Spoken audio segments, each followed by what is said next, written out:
आज की डेट में ये कहना गलत नहीं होगा कि इंडियन ऑटोमोटिव मार्केट एक कंप्लीटली एसयूवी डोमिनेटेड स्पेस बन चुकी है, जहां पे एसयूवीज जो हैं इंडियन ऑटोमोटिव स्पेस में 60% मार्केट कैप्चर कर चुकी है और एक वक्त पे इंडिया को डोमिनेट करने वाली हैचबैक मार्केट भी अब ऑलमोस्ट 30% की रह चुकी है। तो इसके पीछे काफी सारे वजह है कि क्यों इंडियन ऑटोमोटिव मार्केट ग्रेजुअली एक एसयूवी डोमिनेटेड मार्केट बन चुकी है। साथ ही साथ हम यहाँ पे बात करने वाले हैं कि इंडिया को लीड करने वाली हैचबैक स्पेस में एक किंग थी, that is Maruti Suzuki Swift. और शायद आज की डेट में भी हैचबैक्स एक बहुत ही सेंसिबल ऑप्शन बन सकते हैं, specially cars like the new upcoming Swift. तो चलिए आज इस वीडियो में इन्हीं सभी चीजों के बारे में डिटेल में डिस्कस करेंगे।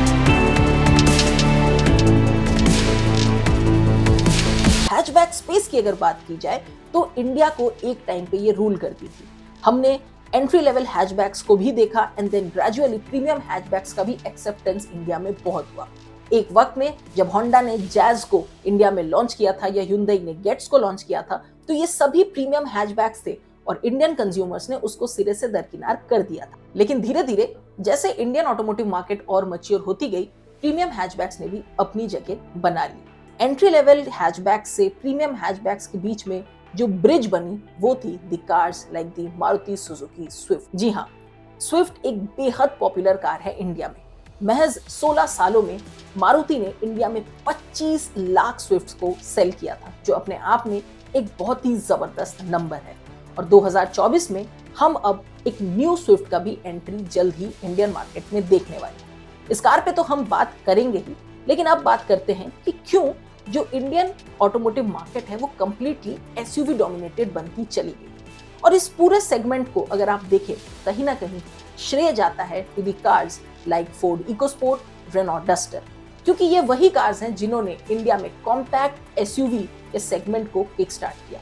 इससे पहले जो इंडियन मार्केट थी वहां पे एसयूवीज को बिग बल्की कार्स के रूप में देखा जाता था and cars like safari, Scorpio, Sumo, in type के कार्स को जो है लोग थोड़ी दूर से ही देखते थे, क्योंकि एक तो काफी ज्यादा बड़ी थी, इंडियन मार्केट में ज्यादातर लोगों के लिए ये आउट ऑफ बजट रहती थी एंड साथ ही साथ लोग जो है उतने ज्यादा इन कार्स को पसंद नहीं करते थे, बिकॉज जो kind of ease of use है वो हैचबैक्स एंड सेडान्स ज्यादा देती थी।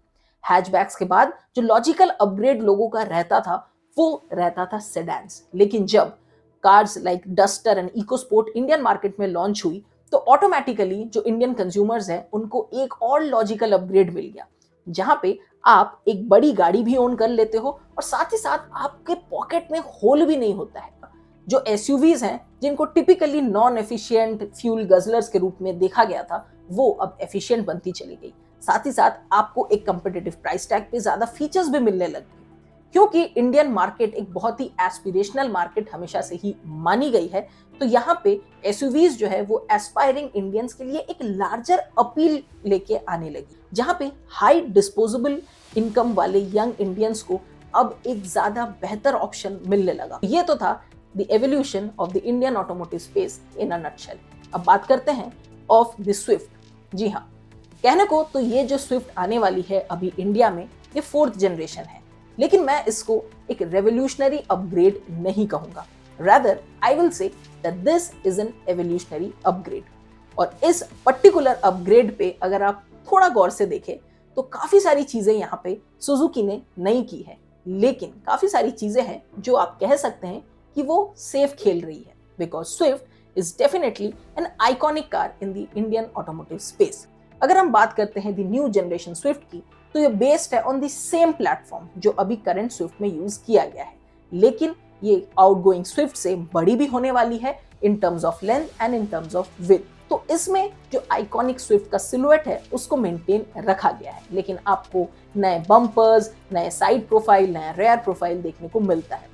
एज सच आप एक नजर में अगर एंथुसियास्ट नहीं है तो शायद ना समझ पाए कि ये पुरानी स्विफ्ट है या नई स्विफ्ट है, but overall there are some really subtle but major changes to the car.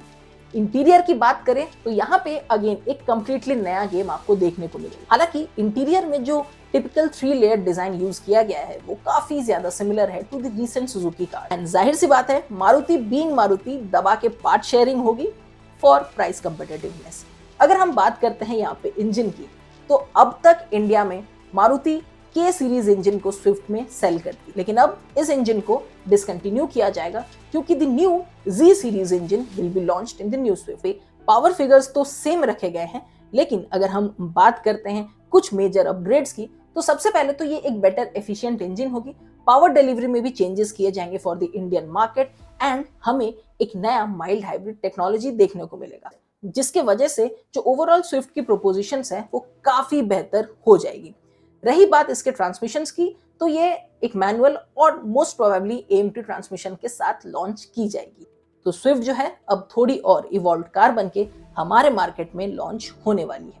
वही अगर हम बात करते हैं सेफ्टी की, तो देखो सेफ्टी की चीज पे जो है डेफिनेटली मारुति को थोड़ी काम यहाँ पे करनी चाहिए एंड आई होप कि भारत एनकैप हो या फिर ग्लोबल एनकैप हो, उसमें स्विफ्ट जैसी कार को एटलीस्ट 5 स्टार अब मिलना चाहिए। प्रोडक्ट वाइज देखा जाए तो डेफिनेटली काफी अच्छा अपग्रेड है एंड इसीलिए मुझे लगता है कि the cars like the Swift still makes a lot of sense for the average Indian buyer, जहां पे आपको एक कंप्लीट कार मिल रही है, साथ ही साथ आपको अच्छे फीचर्स मिल जाते हैं, एक बहुत ही कम्पिटिटिव प्राइस टैग पे मिलता है, जहां पे आप इन कार्स के टॉप एंड मॉडल को खरीद सकते हो, वही आपको एक मिड साइज एसयूवी या फिर कॉम्पैक्ट एसयूवी के बेस मॉडल्स मिलते हैं जो कि काफी बेयर एंड बेसिक होते हैं। आमतौर पे इंडियन कंज्यूमर्स बहुत ज्यादा ऑफ रोड करते नहीं है एंड ऑनेस्टली स्पीकिंग ये जितने भी कॉम्पैक्ट एसयूवीज हैं they are also kind of jacked up small cars only, but हाँ आपको हायर ग्राउंड क्लियरेंस मिलता है, जो चीजें शायद आपको in the cars like Swift ना मिले। बट दैट सेड, अगर आप बहुत ज्यादा